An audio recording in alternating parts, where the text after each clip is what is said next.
Yo, thanks for hopping on a call. I appreciate it. Yeah, no problem. No problem. Uh-oh. It's the other knockout guy. The Don't worry, other I just knockout came here to guy. watch the lies in person. Maybe let's start out. Introduce yourself to the chat. Who are you? What do you do? And why are you here talking to me right now? I'm PXN. I do sprite work, a little bit of Ikin slash Eichmann stuff. Mostly I just draw.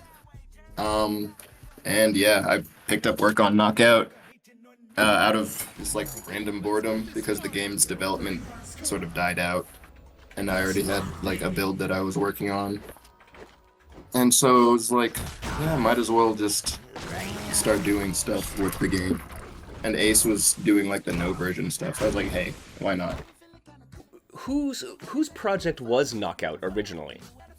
Oh, Ace, you want to chime in on this one?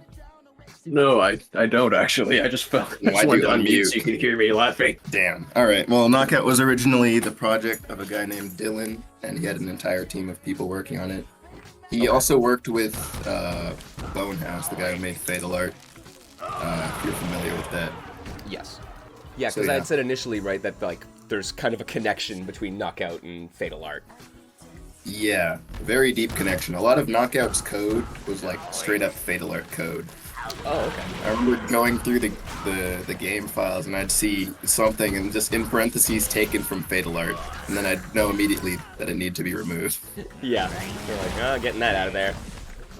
When Knockout first started, it was basically just a Fatal Art mod. Even the UI was the same. So Yeah, So so the connections run pretty deep. And then I guess at some point Dylan either abandoned the project or Yeah. Dylan left the project after a while, and a lot of the dev team got burnt out working on some of the characters. And so it's like a lot of the spark was gone, and so like development of it basically stopped. I mean, and that's kind of like par for the course for a lot of, indie projects, right? And hobby projects. Yeah. I'd say Knockout, it's a little bit special, but I don't think it's not worth going into the nitty gritty of it. So then I guess with the original Knockout project just kind of fizzling out. Up in the air. It was just up in the air because there was no like announcement or anything. So Archetype Falls was originally like a rainbow edition that I had been working on, Okay. and it was so bad. It was really bad. But I was just keeping it to myself. And then when like development had sort of just gone up in the air for an extended period of time, I was thinking about picking it back up. Then Ace came out with no version, and then I was sort of like, damn, I have to like actually make something that's good so that it's worth playing as opposed to just some dog water.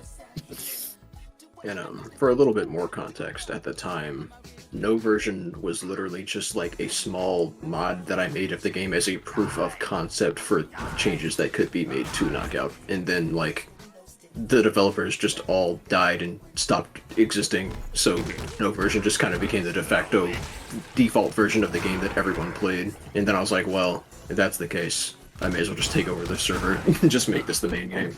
And so you're basically you're the project lead now, basically, for the no Well, version. Yeah, less project lead, like more no version is literally just my game that I work on myself, and Dark okay. Falls is PXN's that he works on. Okay, like obviously we have other people that help us. Yeah. Like there is a animator named Jarms, he's the GOAT by the way. Fully Literally animated the like the greatest new of all character. time. Yeah, literally fully animated the last like 3 characters that are in the game. He fully animated the next character that's going to be added by the way as well. And there's also other people who would help in with little bits and pieces of code like curses. Someone who's out in the server and helps, but for the most part, no version is just my thing. Dark Falls is PXN's thing. We make that very clear as much as possible. Yeah. Yeah. I mean, yeah. It's very clear if you go to the Game Joel pages, right? It's both of you are listed at the top for like, this is my version, this is my version. I guess like why decide to keep them separate projects as opposed to working together? Like, is there just some fundamental difference in the direction each of you are going that is like that's just not compatible? We just felt like making different games. Yeah, like literally. Yeah, that's just it. Like the way I always describe it, like the easiest way to do it is no version is me making KO better, and Arc Pulse is Pixen trying to make a better KO. It's just like two completely different things. There's no reason to try to consolidate them. Interesting. Okay, I like that. Like, I love that distinction of approaches there. So like, well, I guess what kind of differences arose out of those kind of two different directions? Oh, where do I begin? All right, Like, so this is pretty much Ace, just you a should Pixen go question. first. Yeah, no, this is pretty much just a Pixen question because no version is like very self-explanatory, just taking what was in KO and making it better. Meanwhile, Arc False is literally a completely different game. So That is this could true. basically just segue into Pixen explaining how Arc False works. Okay, because yeah, just Okay, from my experience, just playing it right now, right? Yeah, the no version is very much like the original Knockout. So I definitely get that vibe from it. But like having sharing all the same characters basically, it's like yeah, what's the differentiation, Pixen? All right, so there's a lot of different aspects of each game. So how hit stun is handled is just entirely different between the games. Damage, all that stuff. It's just like I completely changed how all of that is handled between each game. And changing those aspects of it changed how a lot of the characters work too, because it, as a result, it's just way more volatile. You have like counter hits or give crazy damage in Arc False compared to base KO's scaling systems. Okay. And also characters are just like all around faster and just more difficult to deal with. And I changed a lot of the movement too. Okay. As I'm dashing around with Vile here, even yeah, I noticed that he's way snappier. In Absolutely. this, right? Yeah. I also recommend binding a dash macro because Arc False does have wave dashing. Oh, okay. Vile probably has the easiest dashing out of anyone. You don't even need to crouch cancel his; it's just self-cancelable. But other characters can just do like crouch cancelable dashes. So like hit enter, just go to button config, bind anything to dash macro, and just mash that. Yeah. Here, yeah. Oh yeah. So yeah, just forward, but Yeah, you can do it however you want. Also, you probably notice you gain meter by moving forward. mm-hmm. And that bar above your meter is gone. The desperation gauge, I didn't like it, so I got rid of it. In Arc False, yeah, all mechanics are just tied to your basic meter and your burst gauge. And yeah, I took a lot of inspiration from Guilty Gear's tension gauge for the whole meter mechanics. It does work slightly differently because it's much less, I'd say it's much less refined here. It's just you gain meter based on your velocity. So the faster that you move at any given moment, the more meter you gain. Really? Yeah. Okay, so wave dashing, definitely, if you have like, a character with higher velocity on the first handful of frames or whatever, then you're going to gain a ton more meter. You're going to gain more meter, yeah. The game, Arc False also adds super jumps. So if you tap down, then up, you can fly. You'll see when you have an after image. Yeah. And also added aerial drifting. So when you jump, you can hold back or forward to drift. Okay. And your drift is even stronger out of a super dash. I mean, super jump. Oh, yeah, that's so much. Oh my god. Okay. And it carries into like your secondary jump. So if you like double jump out of a super jump, you maintain the super jump momentum. Yeah, you have a whole bunch of momentum. Wow, that's actually really cool. Because yeah, super jump, dash, you can really carry that. That's super cool. Okay, I'm genuinely curious about this. So for both of you here, like as indie developers, I have noticed this trend in like extra mobility and the drift in the air, right? Like this kind of subtle increase in variable mobility. I've seen it pop up in so many games, like you know, Frostfire and Duels of Fortune and stuff like that. And now here, what is it about that is appealing?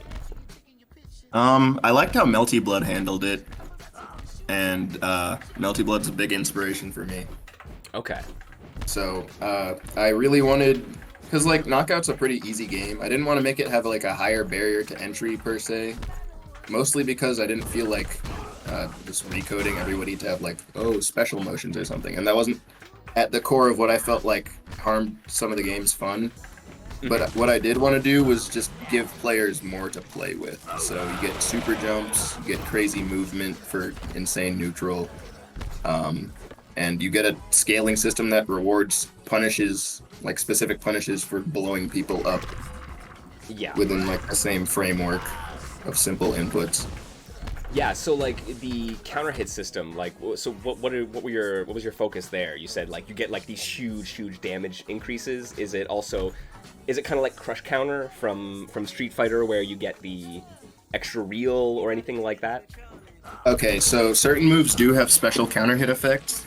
Okay. That in and of itself isn't really unique to this version of the game. But the difference is how counter hits affect scaling. So in like base KO, your counter hit would give you a damage bonus for that hit specifically, but it wouldn't do that much to the rest of your combo. Okay. But in this version, everything scales 20% more favorably. So like you just have like a 20% damage bonus on everything in the combo. If it's a counter hit starter. Okay, so yeah, really incentivizing the punish game and like focusing on that. Yeah, but then, and part of that was part of incentivizing the punish game is the training mode tools. Ace and I worked together and made the training mode better. You open the menu, I think it's hit escape, and go to training menu. You can set the CPU to do a punish option after whatever you want. After guard, recovery, wake what up. It does. So it's really easy to lab like frame traps, DP punishes, stuff like that. Oh, that's phenomenal. So I really wanted to see people play around with that. People don't really use the training mode that much, but it definitely should. What does that take? I mean, this is also a thing I have a real big interest in. Like, what is it like developing in Ikin? I mean, though Ikin is an extension of Mugen in many ways, it is a much more modern thing. It is much more, it's much easier to develop and has many more quality of life features. But it's still not exactly the most user-friendly of engines necessarily, or extensive of them. So, So I'd say it's extremely user-friendly. Its issues come when you're just trying to do something that it doesn't have a feature for, or it's unnecessarily difficult to do.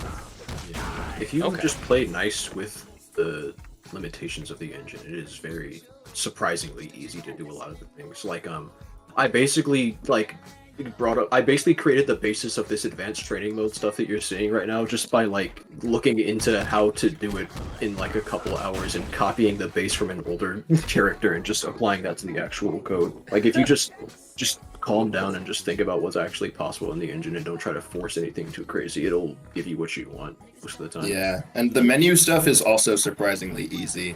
Even though it is like Lua, but it's not really difficult to like wrap your head around. I mean, that's good to hear. I know I get questions a lot. Even like I am not a programmer or developer by any stretch, but I get a lot of questions from people about like, oh, what's a good engine to develop in, right? And I invariably recommend Ikin as something to look into, but it's I'm never quite sure like how difficult user friendly. But like you said, I guess if you recognize the limitations of the engine and like play along with it, that you're not going to be beating your head against a wall necessarily, right?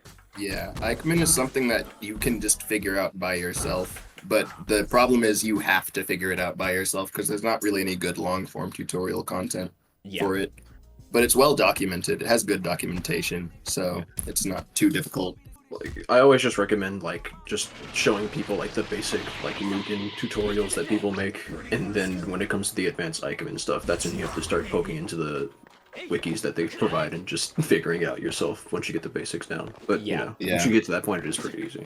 If I were to recommend anything for anyone who wants to work on an Ikin game, I'd say just find an Ikin game that you like and then start messing with the characters first. That's how I got started.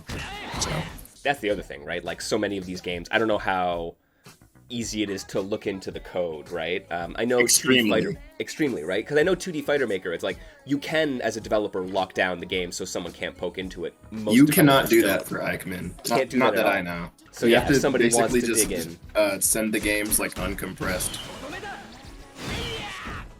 which kind of stinks. I wish I could compile them, not for like any gatekeeping source code reasons. I just want to make them smaller, if at all possible.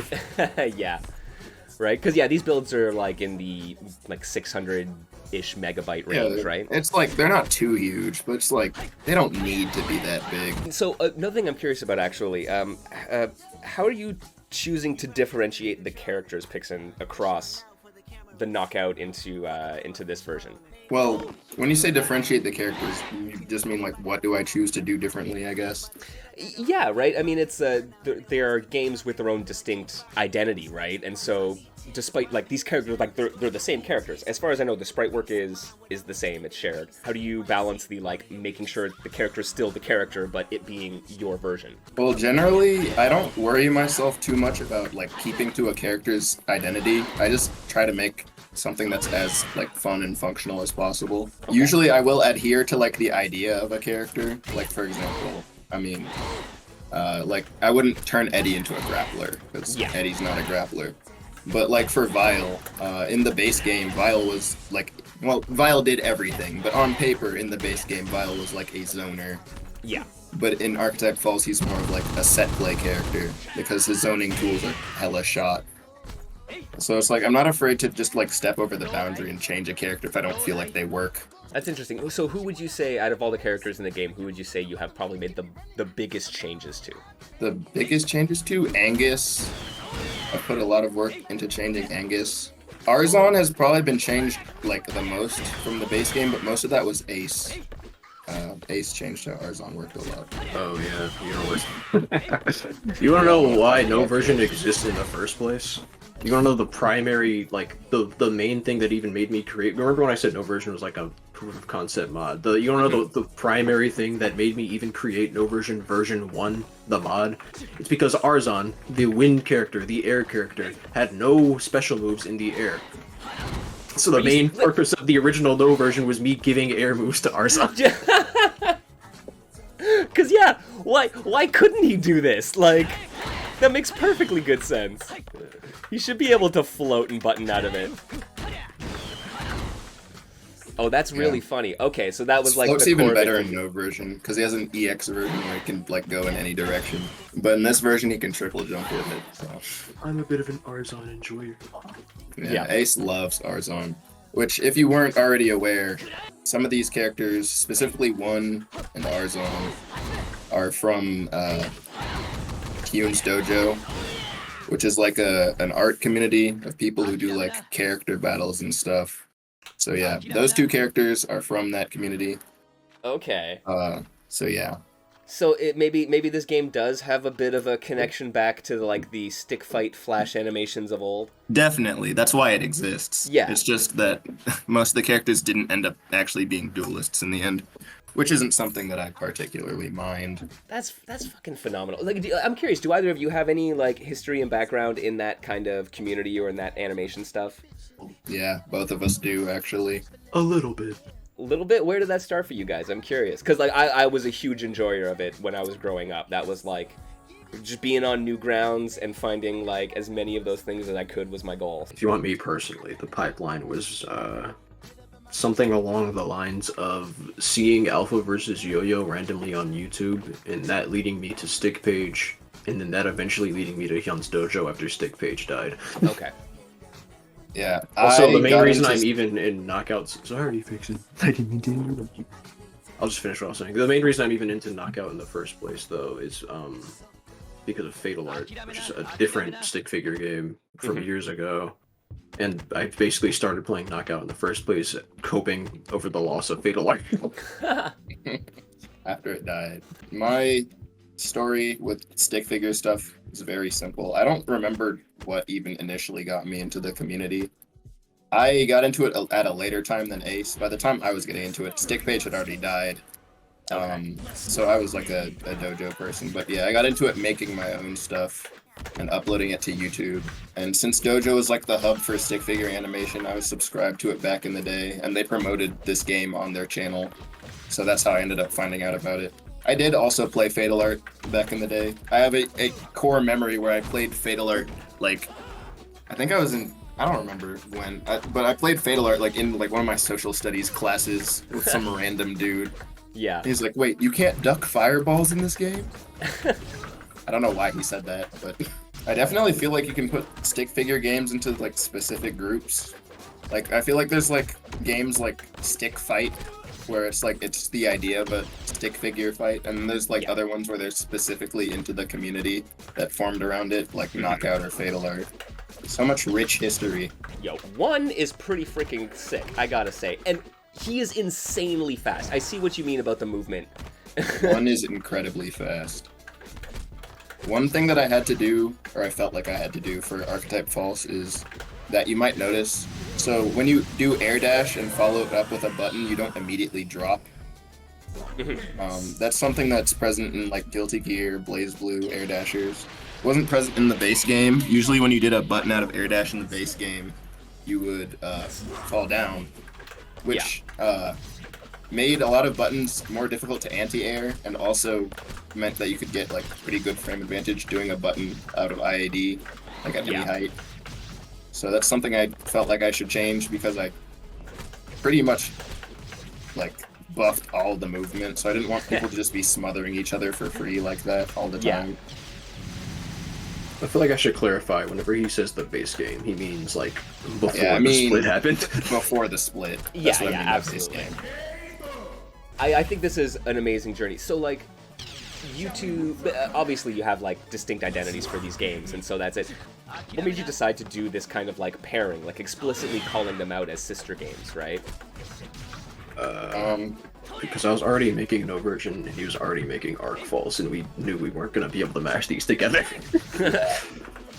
There was just no desire to mash them together, so it's just like, alright, here's 2 games. Yeah. 2K. Also, I feel like another reason is getting a little bit into the behind-the-scenes stuff, from what I could observe, like from what I'd seen. Like, a big reason Knockout stagnated for so unbelievably long is because there was literally no central direction whatsoever. So like, when I got added as the dev role in the server, I looked back through the history and just saw like a year and a half of people waffling around and making like 2 or 3 different branches of the game, and neither of them ever went anywhere. So I think like, so ironically, having 2 different games, both led by one person, has unironically made the development process way faster. We've released like 2 characters in the time it took, in like a third of the time it took them to release 1. So very so clearly you guys have kind of like found your groove with this project now. So what is the plan going forward then? You said you have at least 1 other character on the horizon, right? We have 2 characters definitely that we're adding. Anything other than that is a huge, I don't know, it's like whatever. Yeah, basically, going forward with this game, in Archetype False specifically, I still need to re-add Grandmaster Wu to the game, because if you haven't seen yet, he's absent currently. Yes, I did notice. Because I am reworking him.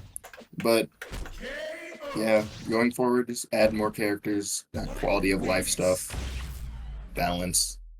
Then leave the game alone and feel it's in a good state. And let it kind of just simmer with the fans? Yeah. Well, I definitely appreciate that. I mean, you know, update it, get into a good position, and then like let it cook for a bit, man. Like there's a lot that can be, especially in a game like this where it's like, just look at how many systems, look at the mobility options in this version here. It's like there's enough for people to chew on. Yeah, definitely. And it's been interesting seeing how people do it. Like, Sakave specifically is probably like one of the most optimized characters in this game. Okay. Mostly thanks to Curses, a member of our community who plays the hell out of Sakave. Yeah. And it's just really funny to see what different people do with the same character. For sure. So, okay, actually, what has the community been like? I mean, obviously you have a... So the community is generally not super active, but we have been seeing more activity recently. So, God, this character is super sick, man. There's like, I keep doing these things just unintentionally with 1, and I'm like, oh, that's jump cancelable. That actually ground bounces. Yeah, like, 1 is like the pixie of this game. Low health, high speed.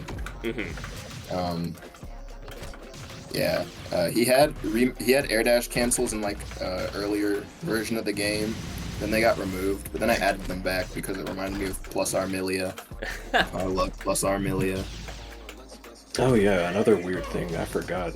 No version was released for Arc False, and No version is what inspired PXN to pick up Arc False. But he actually started making it based on a super old version of the game, like a year, like a year before the fact. That's why he keeps talking about like the olden version of the game, because that's what Arc False was built off of. Yeah. Arc False is built off there's of like older. there's like reasons upon reasons as to why No version and Arc False are two different games. They just like are fully incompatible. Even if I was working off of a more recent version, it wouldn't even matter though, because I ended up changing every character's, like, how they work at a basic level anyway. Anyway, if you want to run some online matches, I it is would possible. love to. All right. Don't let PXN pick the stage. I pick great stages. Glad you could join us here in the basement. Yo, we're just about to boot up some Knockout Archetype False. We're gonna play some games online. Should be good.